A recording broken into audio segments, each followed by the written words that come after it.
overall, 1-5 in the SEC. On Saturday, they host Texas in the SEC Big 12 Challenge. To ask a question of Coach Crean, press *1 now. Coach, while we wait on questions, could you give us brief comments on your team entering this weekend?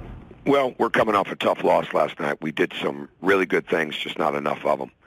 And we had too many turnovers that led to fast break points and some offensive rebounds in the first half that put us down.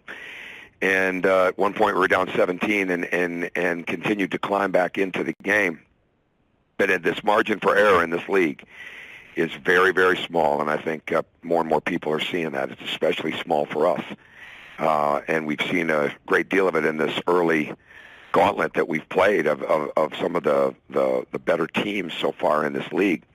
And it caught us a little bit. But we just got to continue to work through those things, try to get guys to understand more and more when we move without the ball, when the ball moves quickly, when we get back in transition and with a real purpose, taking the rim, getting the ball stopped, those type of things. I could go on and on. Those are the most important things. But we're fully underway, getting ready for a very good Texas team, a team that is very good guard play, inside play, has older players, has younger players, extremely well coached, and has played an incredibly tough schedule, non-conference and conference thus far.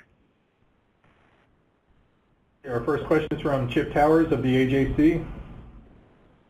Yeah, Tom, you talked a lot before the LSU game about spacing and cutting and that kind of thing. It seemed like maybe a light clicked on or something clicked in the second half for you guys. Even though you came away with a loss, did you feel like that was the case, that they're finally starting to get it? Well, it was better last night. It just like there were really good moments inside of the Florida game. And it's much better when we're not over dribbling.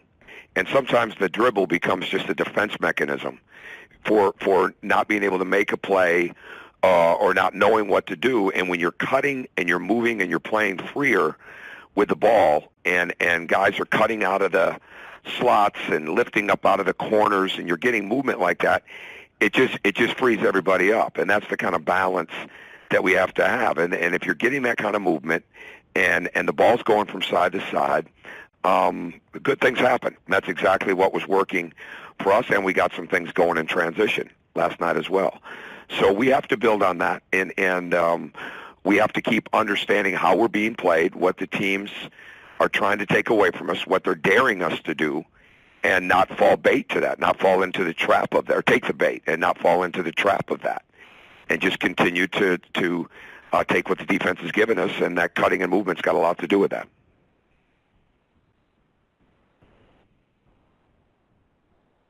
Our next question is from Brian Davis of the Austin American-Statesman.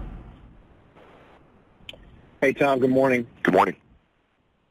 I think most people would agree that both Texas and Georgia are labeled, football historically. What's it been like for you as you have been dropped into Athens there, trying to get interest in your program, trying to get people to come, and just what has been surprising to you about coaching at a quote-unquote football school? Well, first and foremost, I think Rick Barnes and now Shaka Smart have done a great job of trying to not allow that belief to get into the midst of their program and not try to put the program at the highest of levels year in and year out. And I think that's exactly what they've done, and that's what we want to do here. I think it's been, if I had to get a surprise, I thought we'd get good crowds. I didn't know we'd have the sellouts that we've had at this point.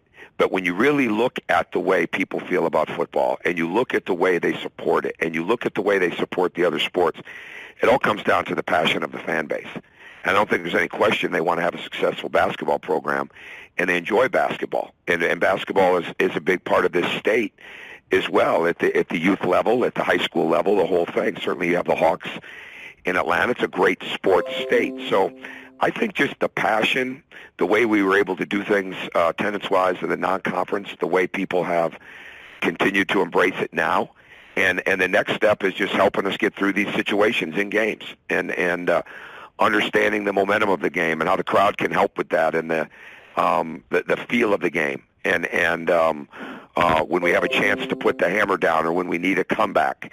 And I think that's what people are getting. But I think there's an energy that they're feeling from our team, even though they're not always seeing the successful result. But there's certainly an energy that's in the crowd, and I'd say that passion has been just a huge, huge part of what's driving it. Well, appreciate it. Thank you. Sure. Okay, our next question is from Mark Weiser of the Athens Banner-Herald. Tom, I was curious how Nick and Jordan Harris might be doing after their collision, and if it might affect their status for Saturday. Well, I think that's still to be determined, and we're not sure yet. Certainly, we took every step we could last night with the LSU team doctor and with everything that our training staff has done. So we'll go through that today and get a better feel. But it's too early to really have a strong feel one way or the other. I know they both had headaches last night, but again, it was the immediacy maybe of the collision. And we just want to make sure that they're resting and giving themselves every opportunity to heal up, and then we'll just see how the doctors view it. Okay, thank you. Sure. Okay, Coach, thank you very much for your time this You're morning. welcome. Thank you.